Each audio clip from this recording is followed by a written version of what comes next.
The greatest of all time, ladies and gentlemen, Nick Saban. Thanks, guys. Coach, I see the families here. I love that. I see a good crew. Jimmy Sexton's over there, which we need to keep his ass away from the field goal kick. Every time he shows up at the field goal kick, they make it. And if you watch that Georgia one, Henry and Bell, guess who's dead center, right behind the kick? Jimmy Sexton there, costing a lot of money to go out of the pocket. And then we tell him not to do it. Hey, don't do it. Okay, then Penn State, you go ahead and watch that film. Guess whose head's creeping into the Penn State? Jimmy Sexton back there. So this man is synonymous with people getting paid. And in my experience, it's been all the kickers. So great to see you, Jimmy. You're the man. Great to see you, Jimmy. It's almost Jimmy Sexton season, by the way. It is almost Jimmy Sexton season. Let's talk about this season we're talking about. Last night, Aaron Rodgers, 41 years old. Joe Flacco, 40 years old. Joe Flacco got traded to that team like 10 days ago. Aaron Rodgers' first year there. They're both leading their teams to incredible outcomes. Now, the Bengals win last night. The Steelers doing well. What are your thoughts on older quarterbacks? At that position, having that much knowledge or, I guess, experience has to be a benefit. How do you view these two guys playing well at this age? Well, these two guys have played well their entire career. I don't think that if you put them in the right teams with the right kind of guys around them, they're going to be able to continue to play well because their decision making, they're not going to make bad plays for their team, and they're going to put themselves in winning position. I mean, Joe Flacco has done it for years. I mean, and wherever he's been, I mean, he helped Cleveland play halfway decent when he was there. Made the playoffs off the couch. Yeah, I mean, and now he goes to Cincinnati, who couldn't win a game before, and they go out and beat the Steelers, who are a really good football team. So I think older quarterbacks can play in the NFL, providing they have the right kind of people around them. And also still the physical capabilities. Joe Flacco can spin it. Aaron Rodgers threw it 69.8 yards last night, which is the longest recorded pass thrown in the NFL since 2017. Unbelievable. He's 41 years old. Threw that thing 70 yards. Insane. Unbelievable. Other NFL stories that I'd like your take on. It involves your former quarterback, Tua. Okay, Tua, I think, made one of the most accountable statements that I've seen in a long time from a player when he was correcting something that he did after a game where he basically called out some teammates unnamed and then threw teammates under the bus. And then a couple of days later, he immediately went out and was like, I shouldn't have done that. I added more noise to the outside, owned it. It was beautiful. Whenever you see something like that happening with a former player, especially when you care about like Tua, do you reach out and send him advice? Do you say like, hey, I'm proud of the way you handled that? Like, how does that kind of go with you? Well, I am proud of the way he handled it, but one of the things that I always try to tell our players is, you know, you never criticize another player, and in my entire coaching career, you never ever saw me criticize one of our players. You know, I think everybody's got to take responsibility for what they can control. And if you start worrying about things that you can't control, that's going to start affecting things that you can control. But if everybody takes responsibility for their own self-determination and do what they can do to make the team better. So I was really shocked that Tua did what he did when he threw some guys under the bus. And, you know, maybe they're not playing the way they should play. I'm not taking up for the guys, but you don't say that about your teammate. But I really was proud of the way he came back and sort of took accountability for making a mistake. Gumpy was really riding a wave, as you could tell, I would assume, as that was happening. Well said, Coach. Well said. Yeah. Coach Saban understands how big of a Dolphins fan Gumpy is, and obviously Coach Saban, former head coach of the Miami Dolphins, a former head coach of Alabama, and obviously your coaching tree is huge. This weekend, it's been well documented about Lane Kiffin and Kirby. We just had Kirby on. Yeah.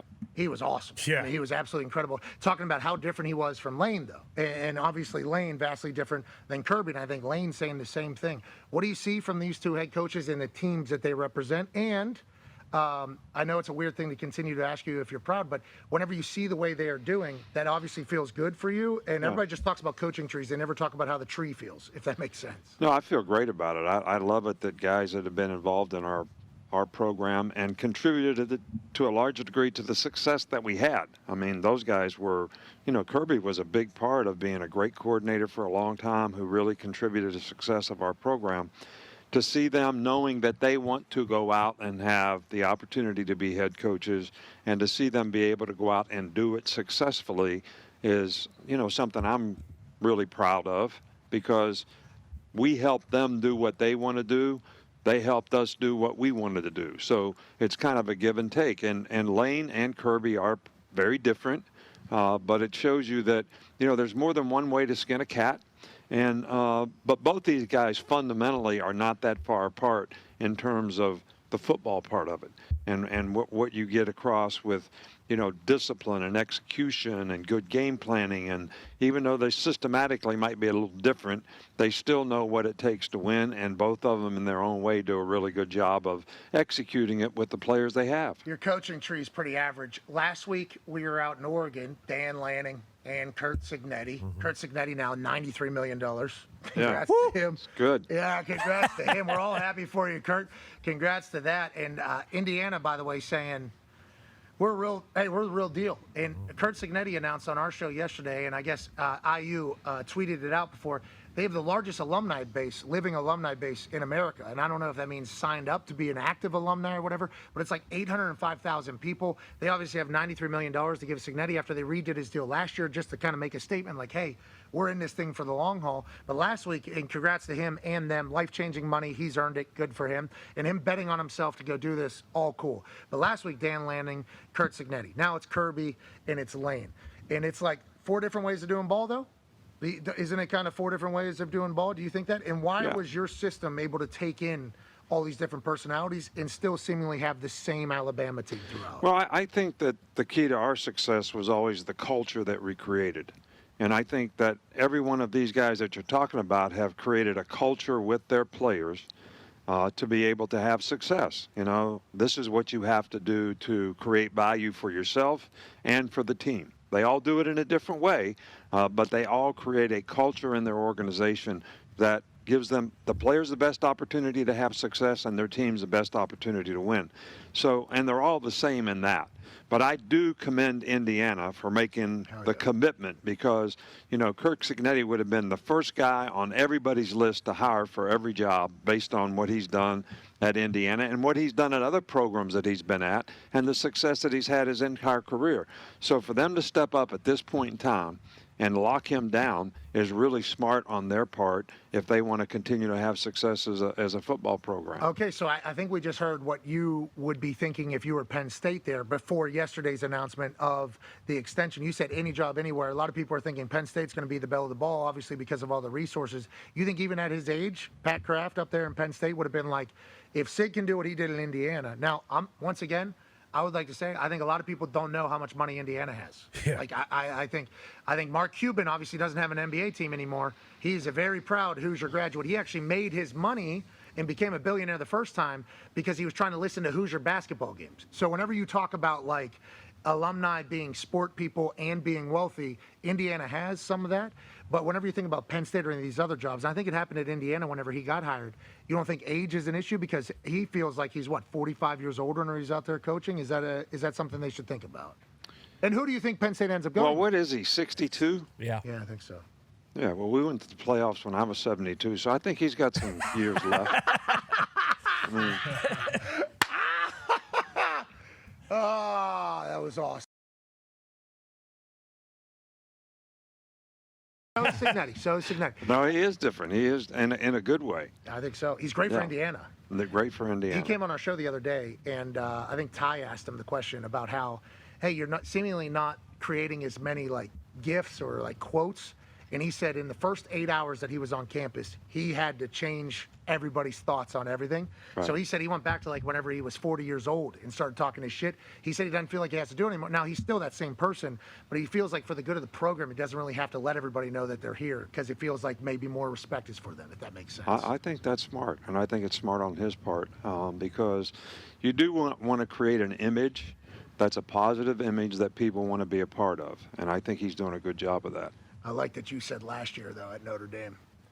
What I didn't teach you is all that shit you've been talking to everybody. And I wish Sig would have went to you in the moment and be like, I have to. I just went to Indiana. They didn't even have a weight room, bro. I had to do this whole thing. Him calling his shot, crazy. AJ has a question for you, Coach. Yeah, Coach, obviously Penn State moves on from James Franklin. I'm just wondering, whenever they do bring in the new coach, whoever that might be, what's their first message? What's their first, what's their agenda? What do they need to do that first week to really ensure success moving forward? Well, obviously they got to hire somebody that has a history of having some success, who knows how to develop a program and continue to win and to deal with success. One of the things that people talk about with James Franklin is couldn't win the big game. Well, but how many people beat those teams? Yeah. Like people used to get on him about not beating us, but Not we many didn't people beat you. get beat Yeah, very yeah, much. you are we get it. So I mean, there's some give and take in all that in terms of, and you actually being James Franklin, put them in a position to do that because they weren't in a position to do it before, and he created an expectation that really was difficult for him to live up to, but he created it.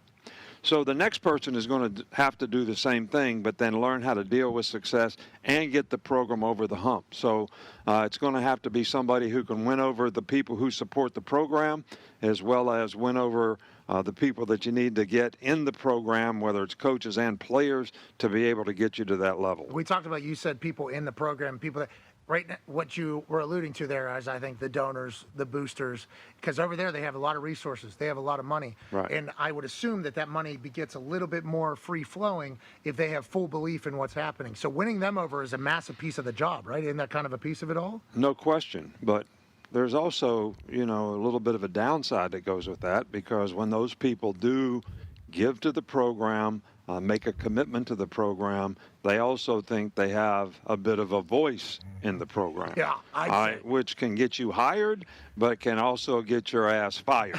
Yes, it certainly can. And there's a lot of money being handed over, and there's not a lot of ROI on that. They're not getting any money back. That money is a donation for players and for things you need.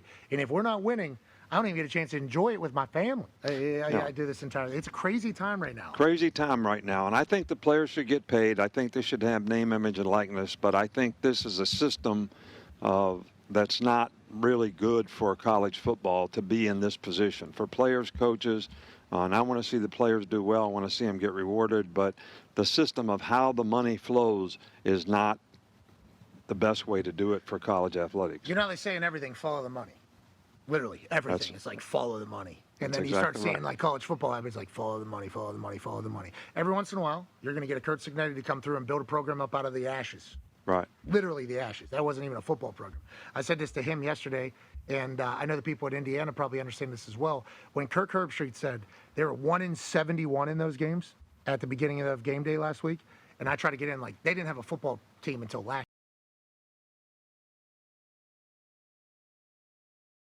I think it's possible. That's right. And that's what that creates an expectation. Yes, it does. Yeah. And that's not great news. Tone has a question for you, Coach. Yeah, Coach, when I think of your defenses, when I think of Kirby's defense and those national titles, like I always think of sacks and chaos, tackles for loss, stuff like that, pressures. And when I was looking at Georgia this week, they have 8 sacks in 6 games, which just mind-boggled me. Like, I have no idea. That's not Georgia. So why do you think that is? Because I know Kirby's still recruiting 5-stars up front on the D-line. And is that a sustain? Like, do you need to have sacks and TFLs and stuff like that to win a national championship? I think affecting the quarterback is really, really important to winning. I don't think there's any statistical data that would say how many sacks you get contributes to winning. Mm-hmm. But affecting the quarterback does, and sacks are a part of that. Tackles for a loss are a part of creating positive down and distance where you can do things to confuse the quarterback. So I agree with all that. But, the difference in your team is you always have a lot of good players. But how many real difference makers do you have? Ooh. So to have a difference maker that's a pass rusher, just like a big difference in Penn State's defense, not to beat a dead horse here, but the guy that was the first guy picked in the draft last year made a huge difference in pass rush and how he affected the quarterback and how they got off the field on third down. So just taking that one guy away that is a disruptive player and a difference maker can make a huge difference in how you play defense and how well you do on third down. When you play the system that we played and play the system that Kirby plays, 3-4, you need bigger guys. You need a big nose guard. You need 2 pretty big 4 eyes. So you got to have a couple outside backers. Well, the outside backers have got to become the pass rushers because those big guys are not going to be the pass rushers. So that's one of the downsides of playing a 3-4 defense is you need bigger people to play those inside positions that don't convert well to third down. So you got to make sure you recruit enough outside backers like Will Anderson and people like that who can rush on third down and become the defensive ends for you that can create pressure. What's the upside? You're able to stop the run. Stop the run. Yeah, I think. And multiples that you can create on defense with 4 linebackers instead of 3. Here's a stat from Hembo about what we were just talking about there with impacting the quarterback. Georgia's opponents have a QBR of 73.7 this season, 131st in the country. They're just not impacting the QB, says Hembo. 8 sacks on 209 dropbacks. But what you're saying is they're not potentially built to be able to get pressure on the quarterback every single time. They have other positives. QBR 73.7, not great news for anybody. But when they were really good, they had people who could affect the quarterback. Yes. They actually had those people. They're all in the NFL. But I think one of the issues for Georgia has been getting off the field on third down. A part of that is how do you affect the quarterback? So those two things go hand in hand. Oh, my God. You talk about the 3-4 with the big bodies, and you say, like, the middle guy's supposed to eat, not necessarily get to the quarterback. They had Jalen Carter and Jordan Davis, right, at the same time? Oh, yeah. Yeah. And Nolan Smith. And coaches big boys They had a the lot of Philadelphia Eagles. They had the Philadelphia Eagles defense, right? That was Nakobe what Dean. they had? They had. Right. Oh, my gosh. Yep. And those guys were, to me, people talk about defensive linemen. There's only one thing that makes you a good defensive lineman. Your ass is hard to block. And those two guys were hard to block. Amen. Amen.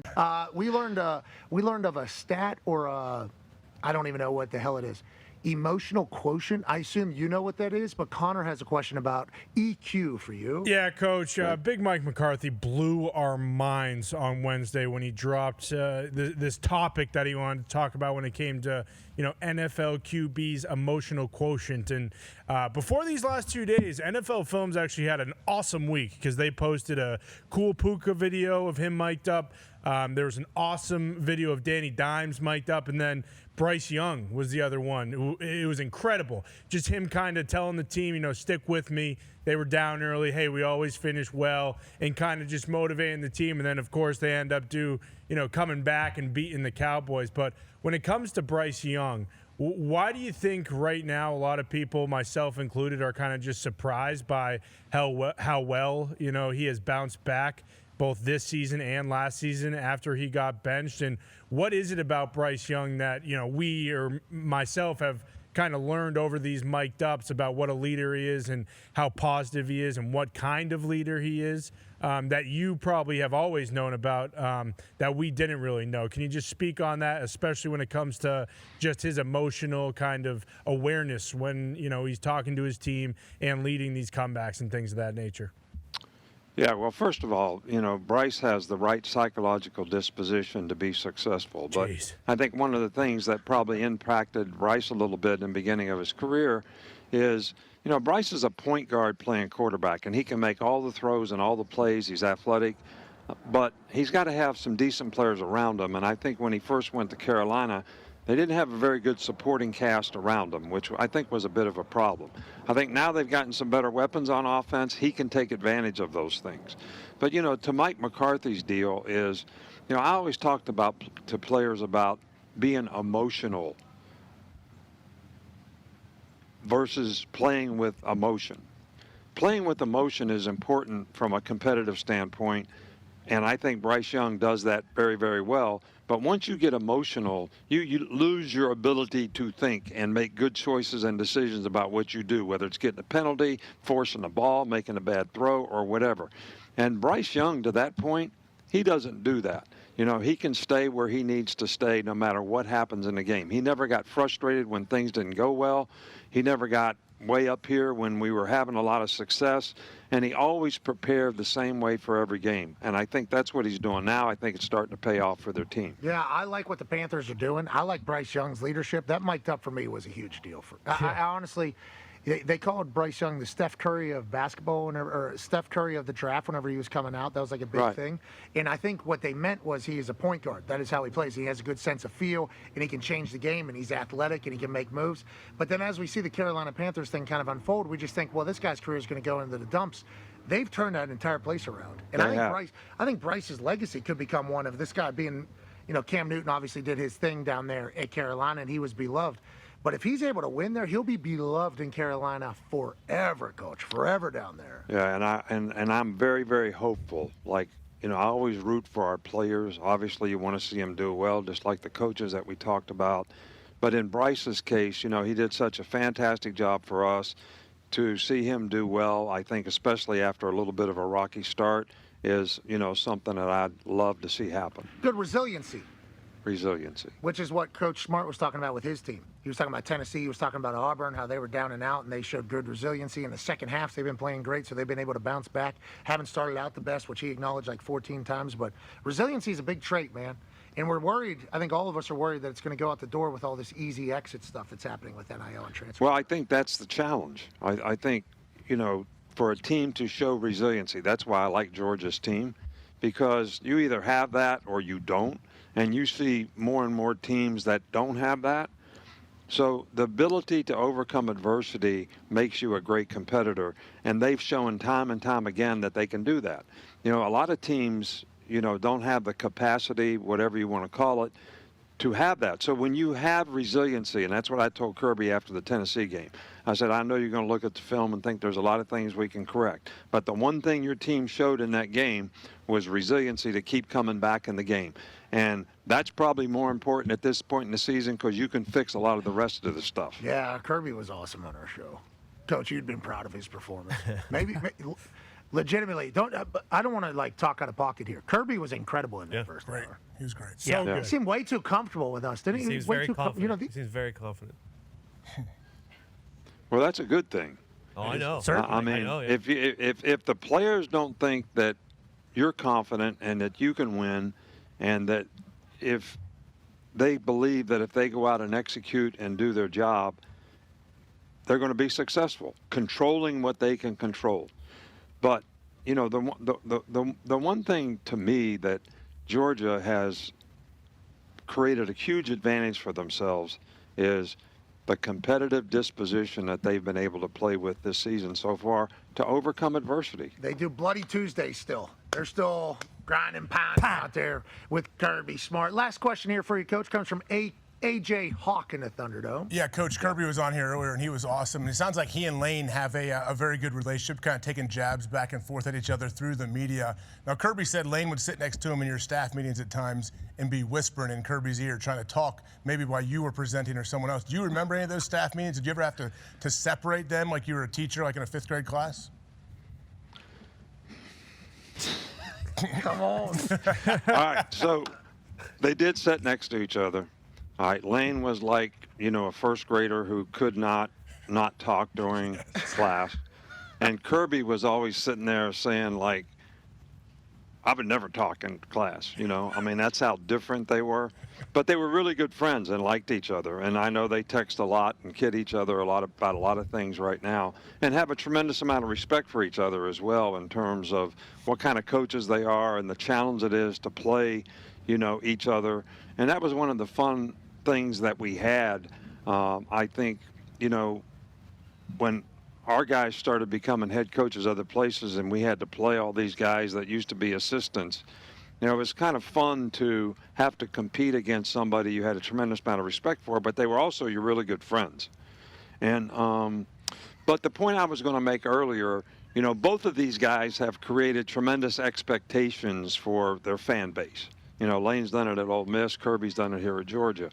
And what you don't want to happen when that happens, which happened to us, I felt like in our last 2 or 3 years at Alabama, is the players start playing not to mess up, a lot of anxiety and I think this may be one of the issues that Georgia gets a slow start. Their players are so anxious and wanting to do well so badly, they're not cutting it loose and just playing early on. So then whenever it's second half, we got nothing to lose. That's right. And then they play like they're capable of playing. And I think that's created by expectations. And, I remember the game we lost to Tennessee, on the last second field goal when we missed a field goal to win the game. Our players used to always do this chant when we come out, like in the locker room. And we're getting ready to come out of Tennessee, and it's totally quiet. And I turn around and say, what the hell's wrong with you guys? What was the chant? And they were nervous. I can't even do it. I mean, it's a crazy chant. But it was like traditional for them to, this is what we do before we go out and play. Now, all of a sudden, we're not doing that. Because we're so worried about winning the game, and there's so much on the line, and there's so much anxiety. And then we just went out and played like, I mean, terrible, in the first half of that game. So I see that happening more and more to teams because there's so much social media, there's so much expectation created, there's so much talk about getting into playoffs. All right, a lot of money. Money.